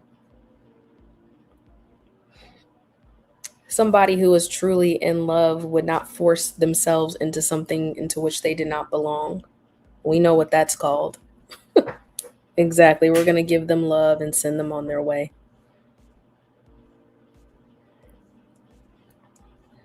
I think if I had not witnessed as much as I did, I wouldn't have forgiveness for the things that I've seen, because I've seen some pretty treacherous things in person and online. If I didn't have it, then I'd have nothing. If I don't have forgiveness in my heart, that means I have no evolution. I have no growth abilities. I'm stuck. I'm anchored. I'm tethered to the material realm. I can't move beyond that. Now, if I let go of things, if I don't let them put their weight, their spiritual and emotional energy onto me, whether it's a bot online or an actual person, I don't let it bring and drag me back down into the demiurge. I soar back up into the cosmos again.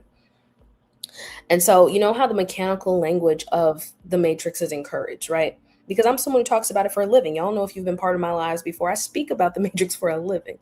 So the term simulation defines a story, a set time, place, and script. And some people who are a little bit more nihilistic, they'll say, "Yeah, we live in a simulation, and this is all thought and quantum physics." And yes, it is. It's a lot of different factors that make our world: genetic coding, DNA, the fourth dimension.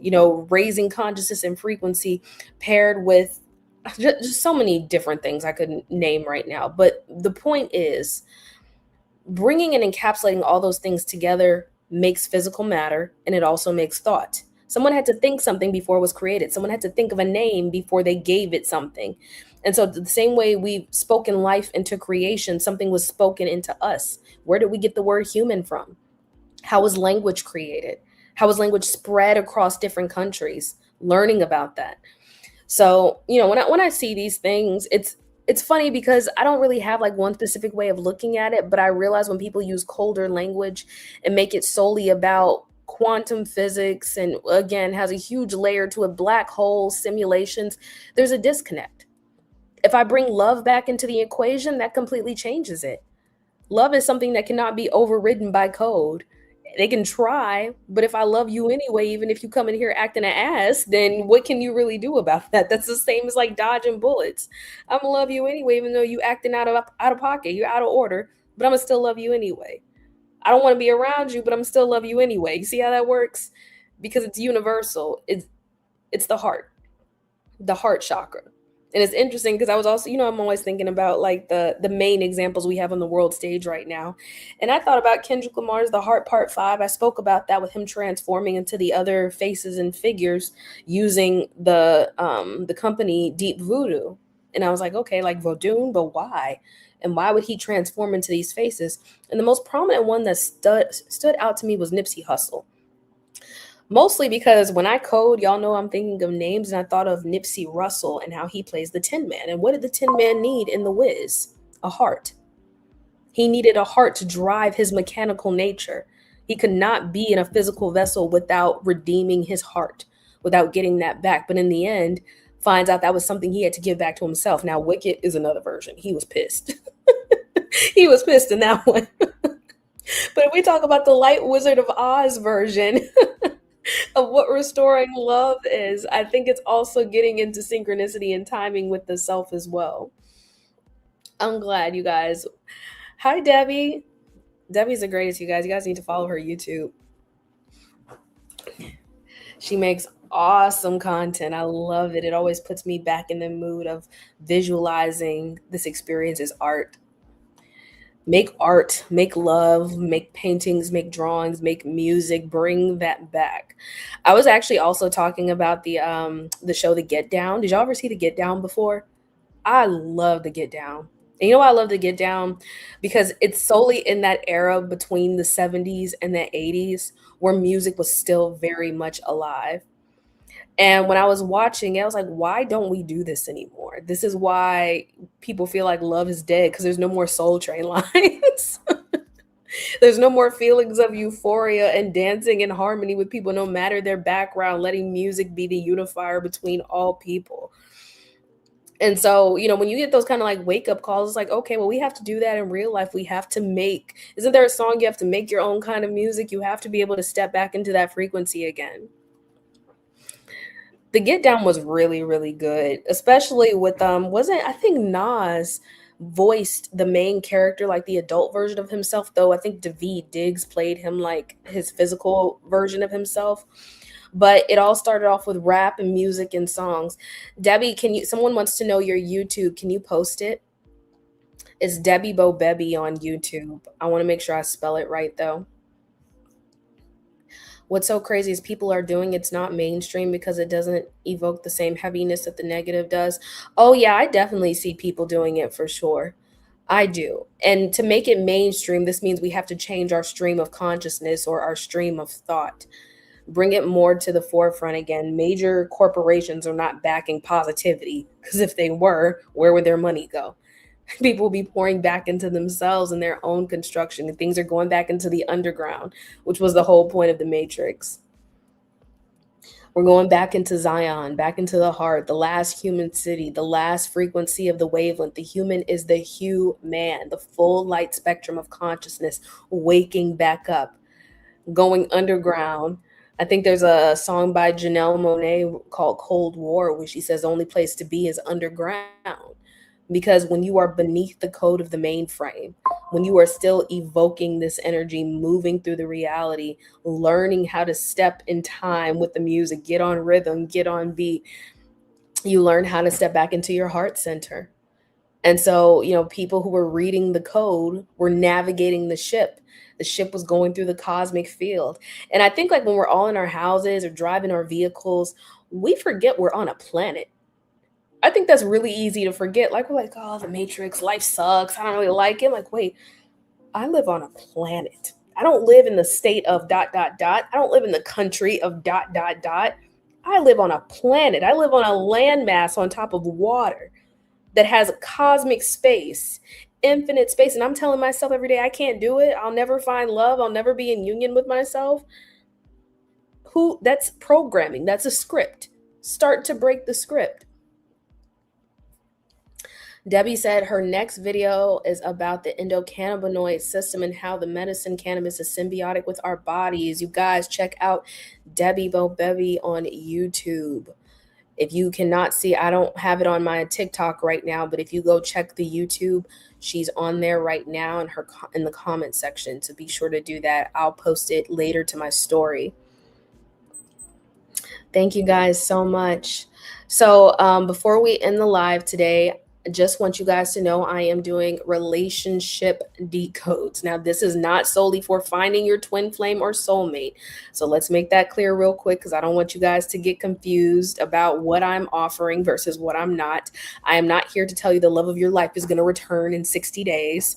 I am here to show you the coding and the patterns of our own relationships, whether you're someone who is single, someone who's already in partnership, learning what that relationship looks like. There's a description in each decode on my website. If you go to the decoding session, we do have our normal decode still up, but the relationship decodes are for people looking to understand and define partnership.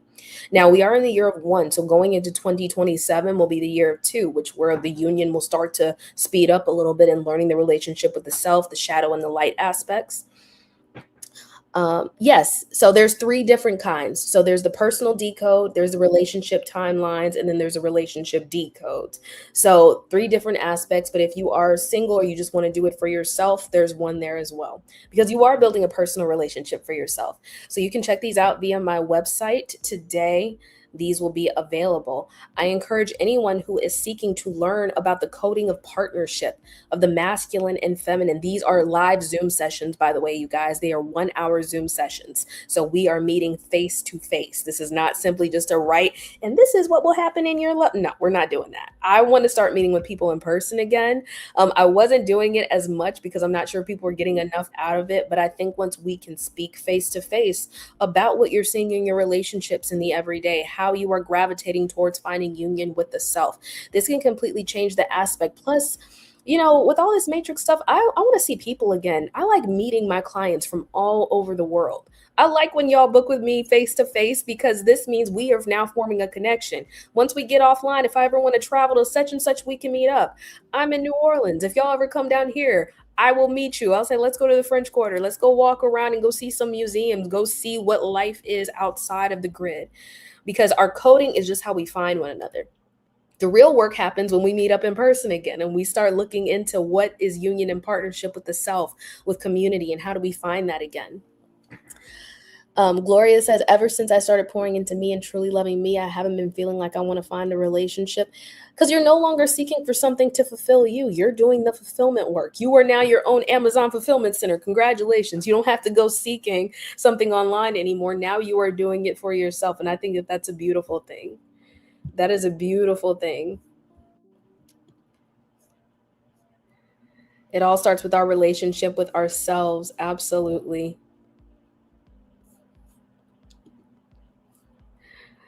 And guys, if you can do anything today, go play a love song. Go play a love song. I don't care if it's from the early 2000s, from the early 1950s, or from yesterday. Go play something that evokes the feelings of love. You do not have to be in a relationship. It doesn't have to be a sex song. Something that gives you the feeling of love, whether it's the memory of a grandparent, the feeling of dancing with your father for the first time, your first love. Tune into that frequency to remember that feeling in your body, in your soul, and in your energy as well. This changes the dynamic of how we interact with the matrix as well, because as your algorithm is reading you, it's trying to decide what you're going to do next, what to invite to you, what's going to show up on your Netflix screen today, what's going to be suggested to you for Disney Plus, what thing are you going to buy that you feel like is finally going to make you that person. It's about being that right now, by embodying that, by making sure you're doing that as well. What songs? Okay, you guys, list some songs that you're listening to right now. What songs are we listening to? And it's interesting, Debbie is doing something on the endocannabinoid system, because this is how I actually started my journey, y'all. It was talking about sacred medicine. It was talking about my relationship after I gave birth and how it helped me move through my pregnancy and after. Learning the cosmic feminine and my connection to it. Some Marvin Gaye. I want to play music, guys, but it'll get blocked off of YouTube if I play it. Last time when we were doing live decodes with music, I'm going to have to do private sessions for that are not on YouTube, that you guys can get through links. Maybe I can do a different streaming service like Kick or something that'll let me play music on it. Rick Clark, a song called Love, Morning Glory, Wale. Oh, I haven't heard Wale in a minute. I was such a J. Cole, Wale girl in college. I listen to Taylor Swift often. I feel embarrassed to admit that. Taylor Swift has some little hits in her bag. I'm not gonna lie. She has some hits. She may be her, but she has a few hits in her bag. Slow Dance by David Ruffin. Ooh, I was just thinking about Wiz Khalifa using David Ruffin for his Cushion OJ cover. I was like, there's a reason why even a rapper channeled that smooth R&B, that smooth song. I mean, David Ruffin was a part of the Temptations. Leon, the guy who played him, was in the Five Heartbeats. That energy was very potent and very awake. Debbie, you say you're a New Orleans girl too, on the North Shore since Katrina. Wait, we're in the same place, Debbie? Get out. Get out. I have family on the North Shore, St. Tammany. Otis just came on Stand By Me. As by Stevie Wonder. That's a good one. I need to listen to some Chronics. Smile Jamaica is the first song that came to mind for Chronics. Alan Cave, 90s music. Yeah, we just need to go transport back to the 90s. We go transport back to the 90s. I think we can bring love back.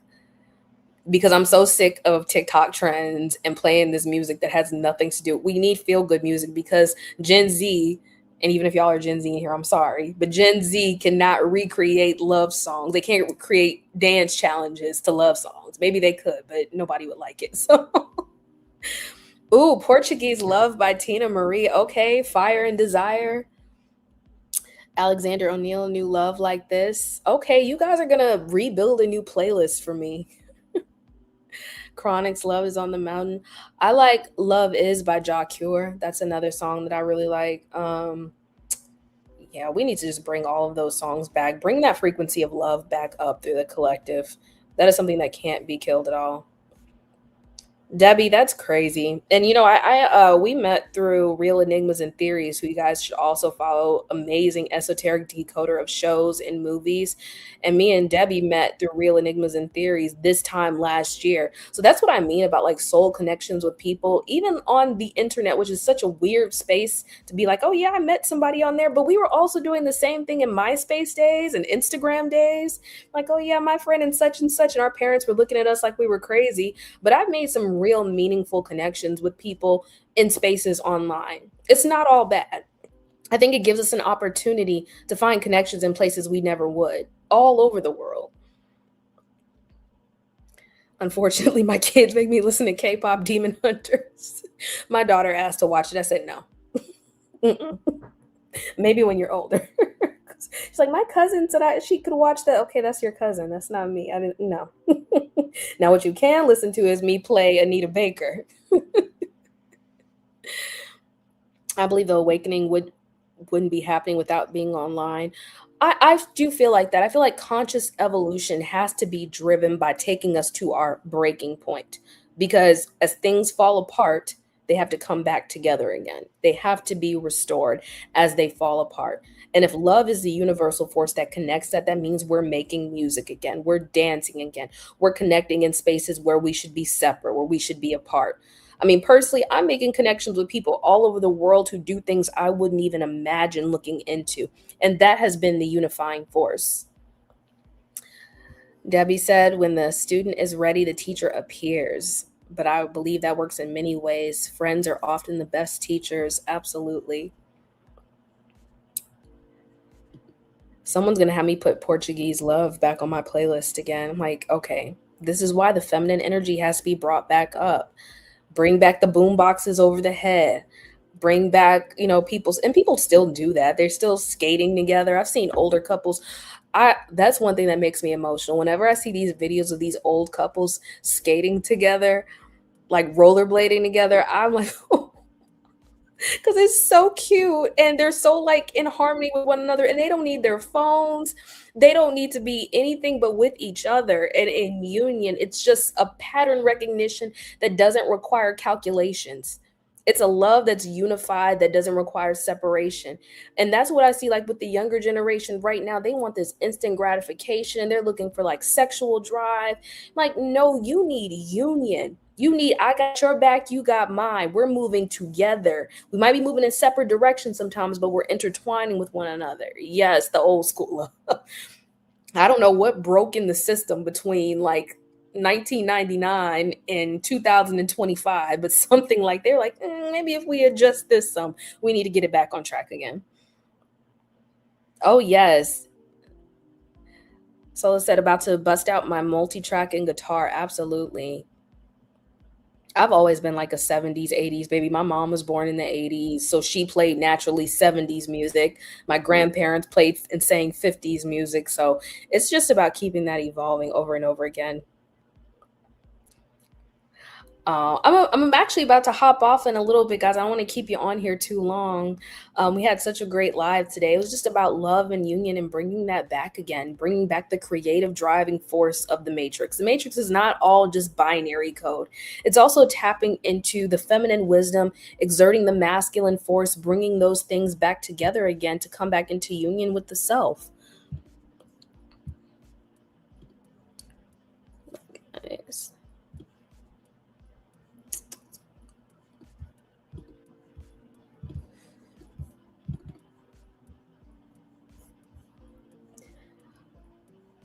Serenading someone with a beautiful song, absolutely. Definitely need to go back to that. Definitely need to go back to serenading. What does it feel like to sing to someone you love again? The Matrix wants you to identify everything as cold and mechanical, but it's warm. It's about love. It's why these themes about ice are being pushed so heavily right now. Don't forget, the Earth's core is warm. Got to heat things up again. How do you bring the fire back? Somebody play Fire and Desire. How do we heat the flame of awareness back up? The divine spark is that solar energy. You got to hype up the solar flare again, get the energy to start moving, reawaken to itself. Kaylani kind of saving R&B with Folded. I haven't listened to Kaylani in a very, very long time. Love, oh, who's you guys' favorite poet? And see, now you're about to get me started when I was about to get off. My favorite poet is Saul Williams. He has this beautiful book called Said the Shotgun to the Head. And one of the first poems is about a psychedelic kiss. And it made me think of the music because you know what else just happened? I'm not going to go into it, y'all. I'm not about to start decoding super heavy, but I did see that one of the members of the Grateful Dead just passed away. And it had me thinking about the whole era of psychedelic rock and music and how much that awakened people. And I keep seeing videos like, where are the white boys with the rock bands? Like, we need to come back because something's not right with music anymore. We have to go back to that. I saw Stacey Dash dancing to Shaka Khan. I'm like, yeah, that whole era got wiped away. We need to bring that back. Seriously. Rumi, okay. Dr. Seuss, Green Eggs and Ham. You and my son have a lot in common. We read that every day. That's his favorite Dr. Seuss book. The boys that would be in rock garage bands or new red pill school blasters. I wonder what was their driving point. Andrew Tate. He's amazing using guitar and the way he sings. Yeah, we have to bring it back, y'all. I've been saying it like 9 million times. Thank you. See you guys in YouTube. Okay, MKG. Okay. We need more Herbie Hancocks. We need more people who are doing soul funk music. No, there will never be another Michael Jackson. There will never be another Prince. But it does not mean that music is dead. It does not mean that love is dead. People need a muse again. Every great musician has a muse. Every great musician has a muse, something that they're embodying or seeking through their music. I mean, y'all saw Sinners, right? Sammy had a muse. Pearline. Why? What's at the center of an oyster? A pearl. What was he doing prior to the vampires coming? Sexual energy is divine inspiration, whether y'all think so or not. We're all grown ups in here, so we can see that. Nickelback, Blink 182, Savage Garden, so many good ones. All American Rejects, Green Day. India Irie is my forever go to. Always. Always. We will always love India Irie. That's why the neo soul in general just needs to come back. Pearl diving.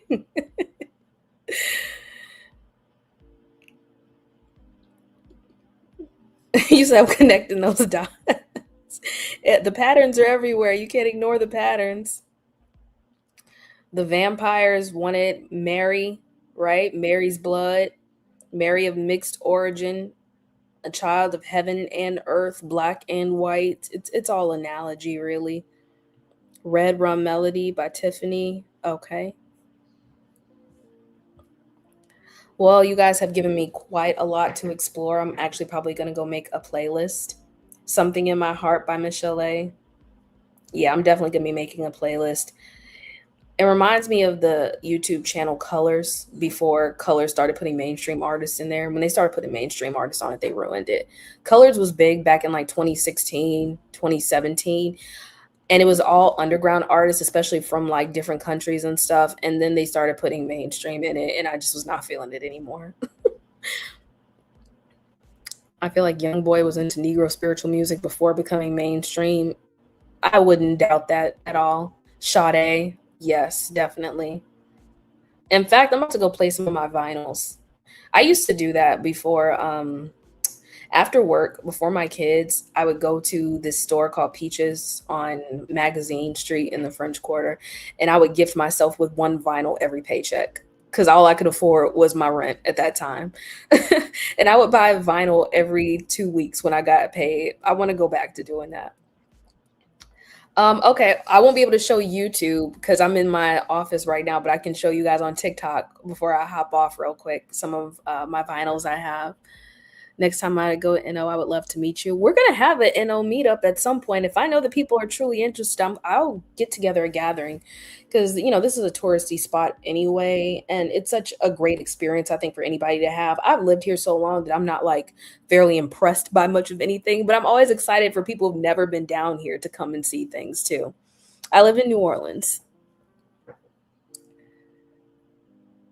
Yes, Peaches. Where you live roughly 10 minutes from downtown. Have you ever spoke as to why Seraph's matrix code is different? Not yet, but we'll cover that in another one. Well, I wasn't born here. I've only lived here for about 14 years now, but I gave birth to both my children here, fell in love with the city in college, met a guy in college. One of my first union partnerships was with someone who was from the city. Y'all know I fell in love with the accent and somehow stumbled my way into the underground city. But I've been here ever since. Not with that person anymore, but my spiritual relationship evolved through New Orleans. I will agree. My moon line goes through here on astrocartography. You'll get some experiences. That's why whenever I see the people coming online talking about New Orleans is so evil, there's vampires everywhere. I'm like, you wouldn't know a vampire if you saw one. Y'all think everything down here is the originals. As someone who has worked in spiritual shops down here before, it is not. Y'all are watching Hollywood's interpretation of New Orleans. Not everything is Bourbon Street because it stinks down there anyway. There's many other parts of this city that are beautiful to be explored, many murals to see, many very talented people here. Like there's so much more than what they show you on TV. I had an old friend from there who moved to New York, and it's a huge spot for New Yorkers. Like I have friends from New York who've been down here. One of my good friends is coming back down here for a while. Anybody who's part of the Caribbean mostly lives here for the most part. Like it's a huge melting pot of all different people, but also from all different states. It's just like it's for people who are seeking freedom and liberation from the society mainstream. Is it easy to live here? No, but it's also called the Big Easy. So yeah. Feel bad for anyone's moonline in North Korea. Oh no. Shout out to North Korea. Hope y'all are all right over there. I wanted to move there and didn't follow my intuition. Me coming here was like not on purpose, but it was destined. And when I followed my codes, I figured it out. Because before I even met that guy in college, I saw Princess and the Frog for the first time. And after that, I was like, yeah, I was supposed to live here. It's not as cute as the Disney movie. However, I did spend my first 5 years without a car riding the streetcar to work. So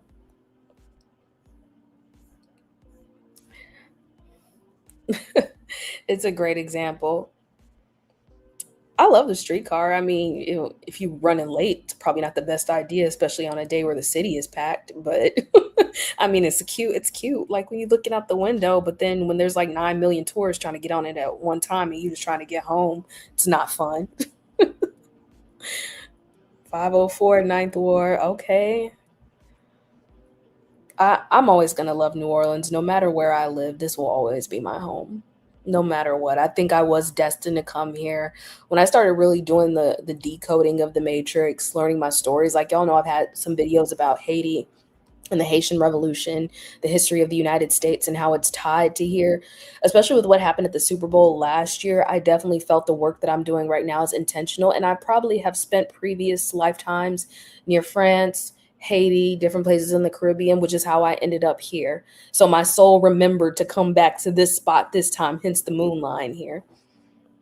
He said them beignets be smacking, of course. I'm actually about to start learning how to make them at home rather than going down and waiting in line or going to they have a new one. They have a new cafe beignet in the French Quarter. I saw it. It's really nice. I'm like, let me go sit down in there. But I'm gonna learn how to make them at home too. And grew up in Port-au-Prince. Okay, yeah, it was huge Haitian population down here. Huge.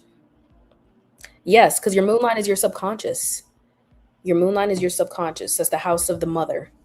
So any place your moon line goes through may be somewhere you have spent a previous incarnation at. Mine goes straight through like down the Mississippi, down through where I grew up. I was born and raised in St. Louis. Grandfather from Canada, great grandfather from Canada as well. Migrated here from France. So there's like the whole bloodline goes straight down. Would you ever move to Mississippi? I don't know. I went to Mississippi like twice on the mega bus and I was scared when I was there, but it wasn't because of anybody there. It was because it was nobody there. Like they took us to some random stop where there were no people. So I haven't like gotten to see what Mississippi is like, but I've met some very kind people from Mississippi. My mom's from there and I feel like it's a curse. Oh, well, don't say it's because of sinners at least. Because I'm sure that was like had people like this is not what Mississippi is like. I don't think it is. I think any southern state, even though most southern states are rooted in racism, also have a warmth to them. When I moved to Louisiana from Missouri, I will tell you up there they mean mug people. Up here, you were forced to say hello to everyone. And I had to learn that real quick in my first job. I'm like, why are they all saying good morning to me? Like, why don't we just look away and not look at each other? And then it became a thing. So now, like, if I'm in public, I don't go anywhere without like giving someone a light smile. Like, even if I'm like, ugh, they stink. Like, is I don't think like that, obviously. But I say like it's the Southern hospitality. Yes, the welcoming. Born and raised in Missouri, family from Parish. Yeah. Okay. Yeah. I think there's a bloodline of people that have traveled that far down through the Nile Delta and ended up down here. Hence the blues. That's why we know the blues. We know the music. Also, fun fact, guys, my family's last name, even though I'm a Declue by birth, my mom married a Blue. So my name has been Blue and Declue over the lifetime, over my lifetime. Isn't that so weird? That's how you know Matrix has like the coding in your names and stuff. Because I'm like, why would my mom be married to someone named the Clue and then Blue? And she didn't like stop and like, maybe is this a good decision or not? But it made my life. Yes, Blues Clues. And what do I do for a living? I solve the mysteries of the Matrix. I miss just not getting a dirty look for holding the door for someone sometimes. Sometimes, but I do. There's no place like New Orleans. If you've never been here, you will never see another place like this again. Nowhere in the world. Maybe similar experiences, but never will you ever be anywhere here like this, especially at Mardi Gras, y'all. Especially at Mardi Gras. Not come on, Blue Ivy. It's spelled differently to yours. Hold on, I didn't see the first. Oh, you're a. You know, mine is not originally spelled like that either. That's interesting. It was actually Duclos. They changed it. Like when my grandfather was in Canada, when they had to used to write those cards like for the census population, it's actually spelled different on there.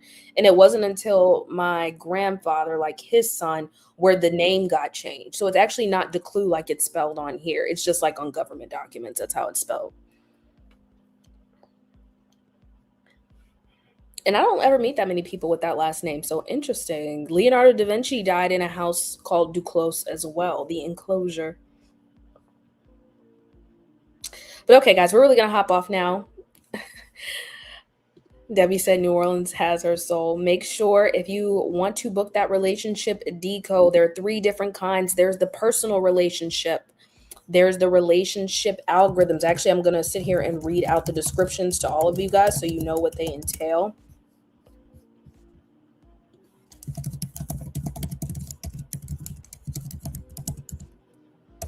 Because I know some people need to be walked through it, which I don't mind. Also, you get the free Oracle cookbook on my website if you go and you sign up for the email list. It's not like a cookbook, it's a matrix cookbook. So definitely check that out if you subscribe to my email list to stay in tune with the latest updates. And don't forget, on the website, we have classes as well as decodes as well. So the first one is the personal pairing decode. It focuses on how you bond and pair energetically as an individual. You receive insights on your relational patterns, attachment style, and emotional triggers, strengths, and recurring dynamics across past connections that you've had. The session is to help you understand how you engage in relationships and what you naturally activate with others. It is not about predicting future partners or outcomes. So I want y'all to keep that in mind. The second one is the energetic pairing decode. This one focuses on why a connection exists and what it's meant to activate, mirror, or resolve between 2 people. You receive insight into the energetic roles each person plays, emotional and psychological triggers, recurring patterns, and the core lesson of the pairing. So you're given information. There is like a little questionnaire you'll fill out, and just as much information as you know about it according to the question. If you don't know, just say I don't know, and that's fine, because we're going to be talking in person. And this, again, is not a soulmate confirmation or a future outcome reading. It's explaining meaning and function, encoding and not permanence. And then the relationship architecture reading. So it focuses on how your relationship functions as a system. You are receiving a structured breakdown of how 2 people operate together, including communication patterns, energetic roles, and polarity, balance, or power alignment. So you can check all those out on my website. The link is in my bio for you guys to visit. And I have enjoyed all of you today so much. Thank you for joining the live. I appreciate it. I hope you guys go play a good love song. Go give someone you know a hug, a kiss. Go tell your grandma, your grandpa, your mom, your dad you love them. If you live alone and you have your cat, go tell your cat you love them. Practice kindness somewhere. Practice love as much as you can, because this is something that cannot be coded. Love cannot be coded. It is a universal force that is ever occurring and can be activated at any time in any person. Someone said, in other words, is a real reading. I'm not pretending to read your future. No, I'm not Miss Cleo. I'm just Taylor DeClue. So thank you guys so much. I will see you soon. And the live stream will be posted on YouTube for anyone who wants to revisit. I'm glad. Let's keep an open heart today, guys, to each other and through this system, no matter what we face. So you guys have a great day. I'll talk to you soon. Tailored Healing TV by The Oracle, guiding people to the discovery of self.